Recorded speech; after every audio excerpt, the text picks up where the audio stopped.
திமுக councillor அப்படின்னாலே அவங்க எப்படி செயல்படுவாங்கன்னு நமக்கு தெரியும். தென்காசி சங்கரன் கோவில் அங்கே வந்து தற்காலிக பேருந்து நிலையம் இருக்கிறது. அதை ஒட்டி வந்து ஒரு தனியார் 2 சக்கர வாகனங்களை வந்து அதை பாதுகாக்கக்கூடிய காப்பகம் ஒன்று நடத்தியிருக்காங்க. அந்த வாகன காப்பகம் வந்து உரிய அனுமதி வாங்கலை. ஏன்னா அது நகராட்சிக்கிட்ட அனுமதி வாங்கணும். நீங்கள் ஏதோ ஒரு பிஸ்னஸ் அங்கே பண்ணுறீங்க அப்படின்னா அது மாதிரி இல்லை அப்படிங்கிறதுக்காக நகராட்சி அதிகாரிகள் வந்து அந்த கடைக்கு சீல் வைக்க வரும் பொழுது திமுக கவுன்சிலருடைய அந்த காப்பகம் தான் அது. அதனால் திமுக கவுன்சிலர் டிப்பிக்கலாக எப்படி செயல்படுவாரோ அப்படி செயல்பட்டிருக்கிறார். அந்த அதிகாரிகளுக்கெல்லாம் அடி விழுந்திருக்குது. இந்த செய்தி ஒரே பரபரப்பாக இருக்கிறது. இந்த செய்தி குறித்து உங்களுடைய கருத்து என்ன? அதாவது புள்ளிமான்களின் உடலில் உள்ள புள்ளிகளை அழிப்பேன் என்று எவனாவது முனைந்தால் அதை விட அறிவீனத்தனம் உலகத்தில் எதுவுமே இருக்க முடியாது. அந்த மாதிரி திமுக கவுன்சிலர் இயல்பாக இருக்கான். அந்த கட்சியோட சிந்தனைக்கு ஏற்ப, செயல்பாட்டுக்கு ஏற்ப, அந்த கட்சியோட டிஎன்ஏக்கு ஏற்ப அவன் வாழறான். அதனால் அவன் வந்து ஒரு உடன்பிறப்பு, திராவிட முன்னேற்றக் கழகத்தின் அசைக்க முடியாத ஒரு அடித்தளம் அப்படிங்கிறதான். நாம் அந்த கவுன்சிலரை நான் வந்து ஒரு வியந்து பார்க்கல. நான் சாதாரணமாக அவன்ப்பா நீ ஒரு உடன்பிறப்பு தான்ப்பா, ஏன்னா அவன் யோக்கியனாக இருந்தால் தான் அவன் திமுக காரனாங்கிற சந்தேகம் எனக்கு வரும். ஒருவேளை அவன் வந்து இதெல்லாம் இந்த திருட்டுத்தனம்லாம் செய்யாமல் இருந்தால் தான் சச்சே அவன் எப்படிங்க திமுகவில் இருக்க முடியும் அப்படிங்கிற ஒரு சிந்தனை நமக்குள்ளே எழும். ஆனால் இந்த ஆள் வந்து பஸ் ஸ்டாண்டில் ஒரு ப்ரைவேட் பார்க்கிங், அதாவது எந்த விதமான இதுவும் இல்லாமல் செய்கிறார். இது நான் சொல்கிறத வந்து நான் இந்த கவுன்சிலரை கிண்டல் அடிக்கிறேன், உனக்கு நீ தின்ன சோறு ஜெரிக்கணும்னா திமுகவை இன்றைக்கி திட்ட, அதனால் அப்படின்னு நினைக்கிறவங்களுக்கு ஒரு 2-3 உதாரணத்தை சொல்கிறேன். நம்ம இந்த இது நடக்கும், நம்ம ஐலாண்ட் கிரவுண்டில் எக்ஸிபிஷன் நடக்கும். அந்த எக்ஸிபிஷனுக்கு என்ட்ரி டிக்கெட்டு கள்ள டிக்கெட் அடித்தது இதே திராவிட முன்னேற்ற கழகம்.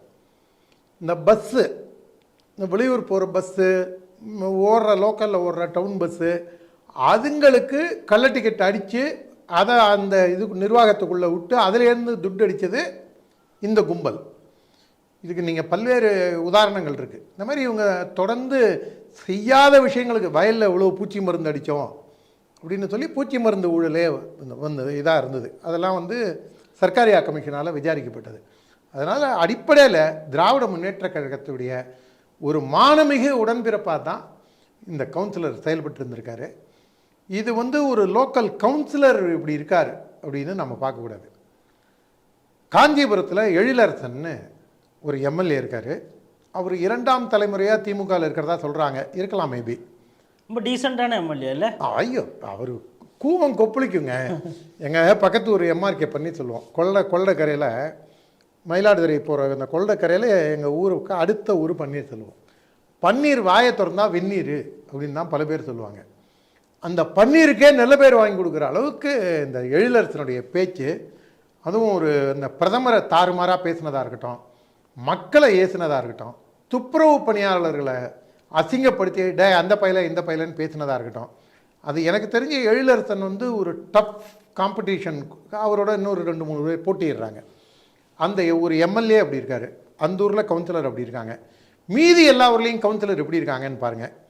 திருநெல்வேலியில் மேயரை ராஜினாமா பண்ண சொல்லிவிட்டு இன்னொரு மேயர் தேர்தல், அவர் சைக்கிளில் வராரு, அவர் கட்சி சார்பாக கட்சி தலைமையை அறிவித்த கேண்டிடேட்டாக நிற்கிறாரு. அவரை எதிர்த்து இன்னொருத்தன் நிற்கிறான். எனக்கு என்ன இது, இந்த சம்பவத்தை வச்சுங்க பின்னாடி நான் எல்லாத்தையும் சேர்த்து, இது ஸ்டாலின் எங்கே வந்து நிற்கிறாரு அப்படிங்கிறத நம்ம சொல்லுவோம். அந்த கவுன்சிலர் வந்து சைக்கிளில் வந்து கட்சி சார்பாக போட்டிடுற கவுன்சிலரை எதிர்த்து அவன் ஒரு 15-20 ஓட்டு வாங்கி ஒரு பிளவை ஏற்படுத்துகிறான் இன்னொரு கவுன்சிலர். அங்கே இத்தனைக்கும் ஸ்டாலின் சொல்லி போட்டி இல்லாமல் தேர்ந்தெடுக்கணும்னு சொல்லி அனுப்பப்படுறாரு. இது திருநெல்வேலியில். இதே காலகட்டத்தில் இதே மாதிரி சம்பவம் கோயம்புத்தூரில் நடக்குது. ஒரு பெண்மணி எழுந்திரிச்சு அங்கே அமைச்சர் இருக்கும்போதே நாங்கள்லாம் வந்து 3 கோடி 4 கோடி கொடுத்துட்டு வந்திருக்கோம், அதில் வந்து எங்களுக்கு என்ன மரியாதை அப்படின்னு அந்த அம்மா சொல்லும்போது ஒருத்தன் ஓங்கி அந்த லேடியோட தோளில் அடிக்கிறான். ஒரு பெண் கவுன்சிலர் அப்படி அடிக்கலாமா? அது டிஎம்கே காரங்க அடிக்கலாங்க. அது நீங்களோ நானும், அதுவும் ஹார்ட்கோர் பிஜேபி இந்து முன்னணி சங்கத்துக்காரன் அடித்தா, அதுவும் பிஜேபிக்காரன் அடித்தா அப்போ தான் தப்பு. ஒரு விடுதலை சிறுத்தைக்காரன் லேடிஸை வந்து பொது வழியில் எப்படி வேணால் பேசலாம். ஒரு திமுக காரன் கரூரில் வந்து இடுப்புகள்னா இங்கே அடிக்கிறான், வேறு இடங்களில் தாறுமாறாக பேசுகிறான். சிவாஜி கிருஷ்ணமூர்த்தி அப்படியே அந்த இதில் டீசன்சியோட எல்லையில் நின்று அந்த அந்த பெண்களை மதிக்கும் போற்றும் அந்த உச்சியில் நின்று இமயமலை மாதிரி அது மேலே நின்று சொற்பொழி ஆற்றுவார் சிவாஜி கிருஷ்ணமூர்த்தி. அவரெல்லாம் இந்த தமிழ் ஊடகங்களோ தமிழக அரசியல்வாதிகளோ பெண்ணுரிமை இயக்கங்களோ முற்போக்கு பிற்போக்கு வைத்துப்போக்குன்னு இருக்கக்கூடிய கம்யூனிஸ்டுகளோ ஒரு பய கல்வி கேட்க மாட்டான். ஆனால் நாம் லேசாக டோனை மாற்றி பேசிட்டோம்னா பிஜேபிக்காரன் பார்த்தீங்களா பெண்களையே மதிக்க தெரியாது, இவனோட உச்சம் எப்படின்னா மோடி வந்து அந்த தாவண்கிரையை ஒரு மேயரை பார்த்து கும்பிடுவார், ஏர்போர்ட்டில் ஹெலிகாப்டரில் இறங்கி கும்பிடுவார். கும்பிட்ட உடனே இந்த அத்தனை உடன்பிறப்பு பயல்களும் இந்த திமுகக்கு 200 ரூபா வாங்கிட்டு சோஷியல் மீடியாவில் எழுதுகிற அத்தனை பயல்களும் அம்பானி மோடியை பார்த்து காலில் விழுந்து கும்பிட்றான் மோடி அப்படின்னு எழுதின பயலுக விடுங்க. அந்த மோடி வந்து பராசக்தியின் உருவமாக பெண்களை போட்டிருக்கிறார். இவங்க வந்து பெண்களை போகப் பொருளாக பார்க்குறாங்க. பராசக்தியின் உருவமாக நீ ஏண்டா பார்க்குற? எங்கள் மனசில் எவ்வளோ வக்கரம் இருக்குது, எங்கள் லெவலுக்குள்ள நீ வரணும், உங்கள் உயரத்துக்கு நான் எப்படி ஏறி வர முடியும் அப்படின்னு கோவத்தில் இந்த பயலுவை பண்ணுறவனுங்க. அதனால் நீங்கள் கேட்ட கேள்வி அவங்க தோளில் தட்டினதோடு விட்டுட்டாங்களே அப்படின்னு நாமெல்லாம் சந்தோஷப்பட்டுப்போம். அந்த கோயம்புத்தூரில் அமைச்சரை வச்சுக்கிட்டு இந்த மாதிரி கவுன்சிலர் நடந்துக்கிட்டாங்க. எனக்கு எங்கே டவுட் வருதுன்னா ஸ்டாலின், நான் வந்து ஸ்டாலினை நான் வந்து விமர்சிக்கிற மாதிரி நான் அர்ச்சிக்கிற மாதிரி விமர்சிக்கிறது ஒரு பக்கம் இருந்தால் கூட அவருக்கு தினசரி அர்ச்சனை செய்கிறது என்னுடைய ஒரு பொதுக்கூட்டத்திலையும் பேசுகிறீங்க, யூடியூப்லேயும் பேசுகிறீங்க, எல்லா இதுலேயும் அவரை வந்து இப்போ வர எனக்கு ஸ்டாலினை பார்க்கும்போது ரியலி ஐ பிட்டிகம். ஏன்னா ஒரு அவரை வந்து திராவிட மாடல் முகமது சுல்தான் கருணாநிதி என்ன வருது பாருங்க, இப்படியே நம்மளுக்கு பழகி போயிடுச்சா வாயே, இது வேறு என்னத்துக்கு நமக்கு முத்துவேலர் கருணாநிதி ஸ்டாலின் எனும் ஆளுமை அப்படின்னு சொல்லி இவனை உருட்டதை பார்த்துட்டு ஓஹோ நிஜமாவே ஒரு எச்ராஜாவும் மோர் டேஞ்சரஸ் தேன் கருணாநிதி. ராஜாண்ணனை கேட்டால் அதுக்கு ஒரு காமெடியான ஒரு விஷயம் சொன்னார். அதை இவனுக்கு வந்து வேற மாதிரி புரிஞ்சுக்கிட்டு இது பண்ணானுங்க. ஒரே விஷயத்த டேய் அப்படின்னு சொல்கிறதையும் ஒரு டேய் அடிக்காதரா அப்படின்னு கெஞ்சினாரு, டேய் என்னடா பண்ணுற அந்த அந்த மாதிரி ஒரு வார்த்தை பிரயோகங்களில் இவங்களா இந்த சுய இன்பம் அடையிறதுல திமுக காரனுக்கு யாருமே மிஞ்ச முடியாது. முத்துவேலர் கருணாநிதி ஸ்டாலின் எனும் ஆளுமை அப்படின்லாம் வேற சொன்னாங்களா. ஒரு திராவிட மாடல், இவர் திராவிட மாடலை காக்க வந்தவர்னு இவங்க அவதாரம் எடுத்து வந்தவர்னு உருட்டினாங்க.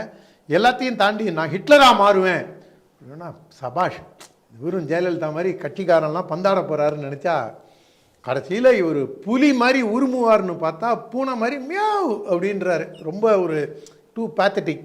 இது வந்து நான் யோசித்து பார்த்தேன், ஸ்டாலினுக்கு ஹிட்லர் மாதிரி மீசை வச்சு பார்த்தா கடைசியில் எனக்கு அந்த இங்கிலீஷ் படத்தில் காமெடின்னு வருவாங்க சார்லி சாப்ளின் கூட பரவாயில்ல, எனக்கு நம்ம ஒரு வடிவேலுக்கு இந்த ஹிட்லர் மீசை வச்ச மாதிரி எனக்கு என்னுடைய உண்மையிலேயே ரியலி ஐ பிட்டி ஸ்டாலின்.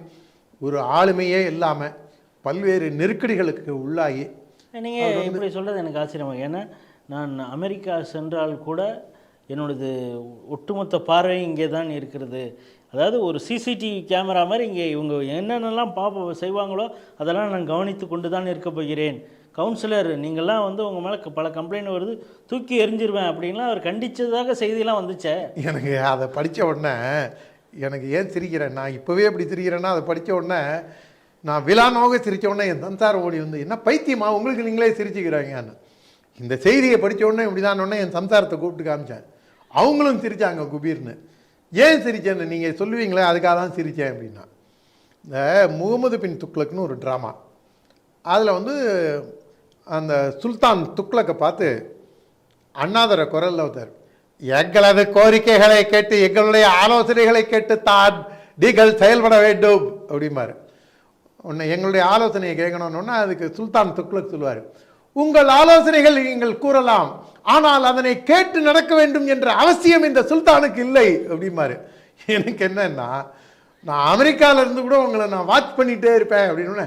யோ நீ வாட்ச் பண்ணியா, அதுக்காக என்ன ஆகிட போகுது அப்படின்னு அவங்க வந்து இவரை பார்த்து ஒரு ஏகடியம் பண்ணுற மாதிரி எள்ளி நகையாடுற மாதிரி தான் என்னுடைய பார்வையில் ஸ்டாலின் தெரிகிறாரு. I really pity Stalin.